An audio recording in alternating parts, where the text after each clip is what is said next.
Hello, everybody. Jason McWhirter from Trout Twins. I thought I'd put out this video of me tying one of my favorite dry flies during the summertime. I like to call it the Chubby McSlayer, my version of a Chernobyl Chubby.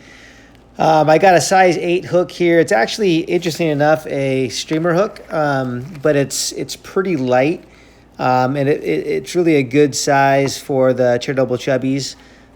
It can mimic lots of things. Stoneflies in particular. It's really kind of an attractor pattern.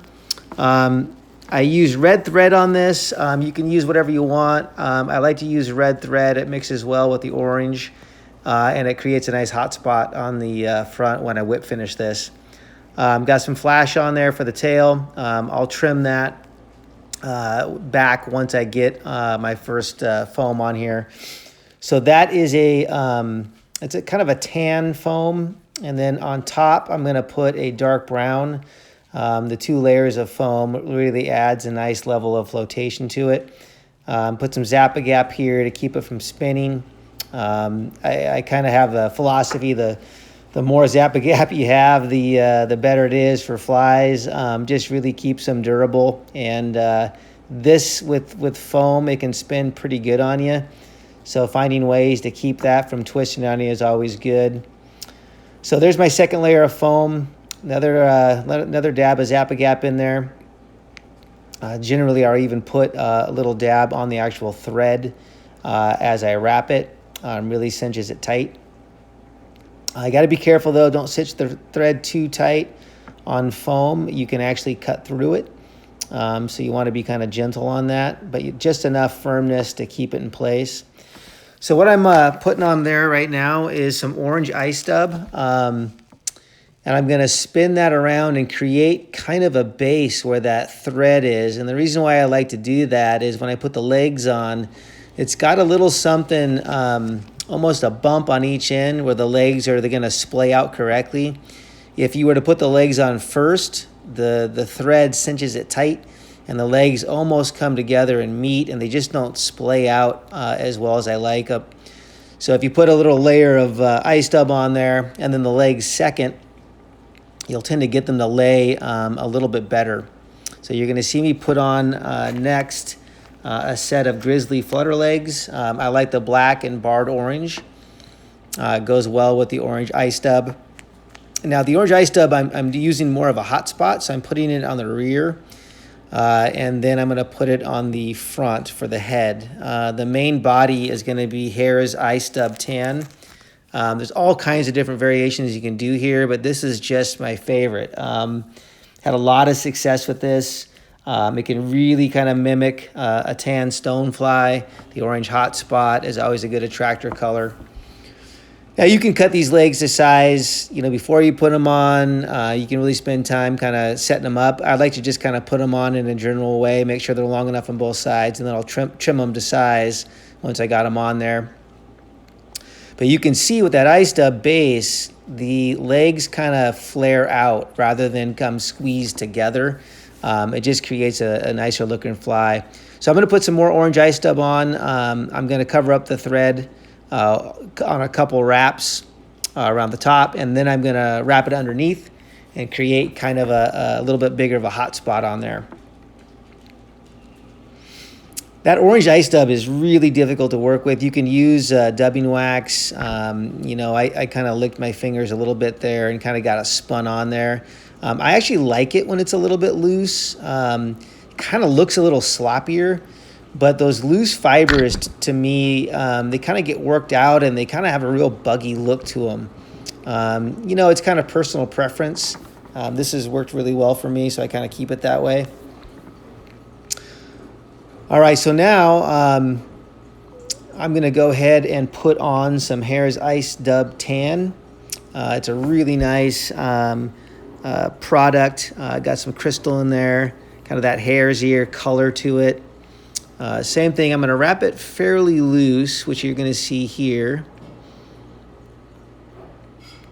So once I get it kind of a little bit tighter on there, I'll end up pulling that back, and we'll kind of start wrapping forward. And again, I don't mind. I'm trying to get uniform, of course, but I don't mind if it's a little bit kind of loose. You know, I'll even take the dubbing brush at the end and kind of loosen it up a little bit, and I'll clean it up too at the end. But I really like those fibers hanging out. It just really looks buggy to me. So a little bit more to get a little closer to the head. Once I got it in the right spot, I'll have to get a little bit more on there. All right, so once I get it to the right spot, I'll go ahead and cinch down those two pieces of foam. And again, the double foam, you can do a standard Chernobyl Chubby with just one layer of foam, which works just fine. The 2 layers adds just another level of buoyancy to it. I usually start off those wraps. I kind of just go kind of mellow on the wrap, get it secured, and then the last couple just a little bit tighter. I'll go ahead and trim up those legs now. You know, the size that you like them is kind of up to you. I think as long as they're uniform and the legs are kind of angled out in the right direction. Those orange barred legs are awesome. Now, standard Chernobyl Chubby has a wing case in the back. I tend to skip that. This is a little bit smaller version of one of the bigger Chernobyls. If I was tying a really big Chernobyl, I would put a wing case on the back, but this one's good with just putting it on the front.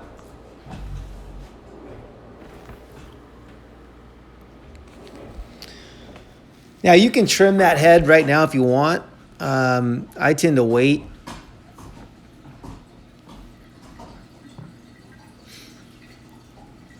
So I'm getting a couple more legs prepared. I'm getting the wing case. So before I put on the Widow's Web Polar Bear wing, I like to put some Crystal Flash underneath, cinch that down, just a couple wraps, get it kind of where I want it.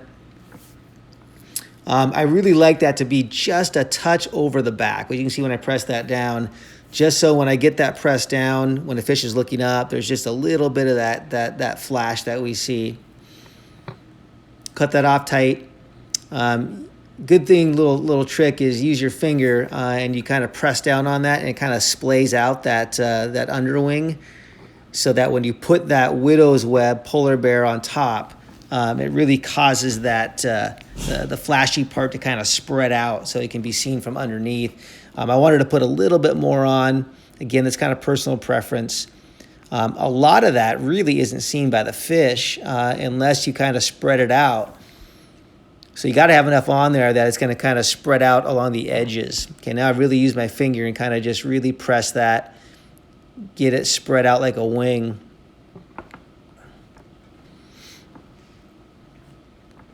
And you see that dubbing underneath is still kind of messy. Usually add a couple dabs of Zap-A-Gap on there.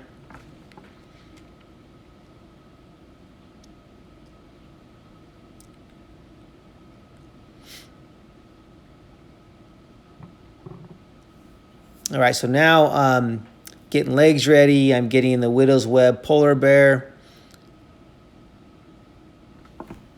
Now you can use white, the color that I have. It's a little bit almost a yellowish white.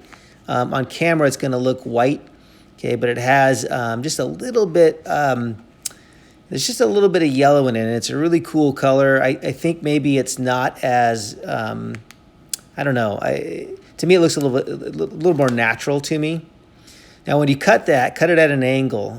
You really don't want it to be a big bump right there, and then do the best you can to get in tight and trim that. All of those extra fibers you see, you can kind of trim that up later. I usually put a pretty big little dollop, and you can see it's just enough that it doesn't quite go past that flash, that underwing. And I am going to put a little hot spot, a little orange piece of foam on top here as a hot spot. Helps you see it, but really with that big clump of Widow's Web on there, you're probably not going to miss this fly. But it also kind of cleans up that head a little bit, covers it up. I'm going to put that on after I put these legs on. So usually just a wrap or two to secure those legs where I want. And I've already worked up enough base on this that it's not going to pull those wings in too tight, which is usually why I don't stitch it down too much. You can see those are laying pretty good at this point. Now I usually do a little zap-a-gap on the thread as I wrap that up, just to secure those legs in there a little bit better.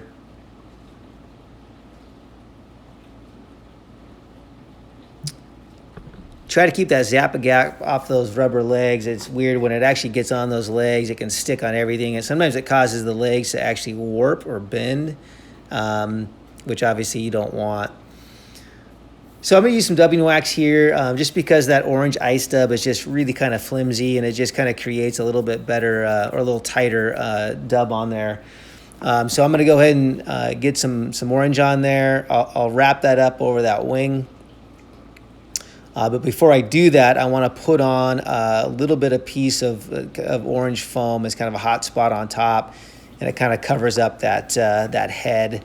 And I don't mind if it's kind of sticking up a little bit, because when I put on the orange dub underneath it, it's going to cause that foam to stick up on the head, and it's going to push that back, which is exactly what I want, because this fly, not only can you dead drift it, but you can strip this.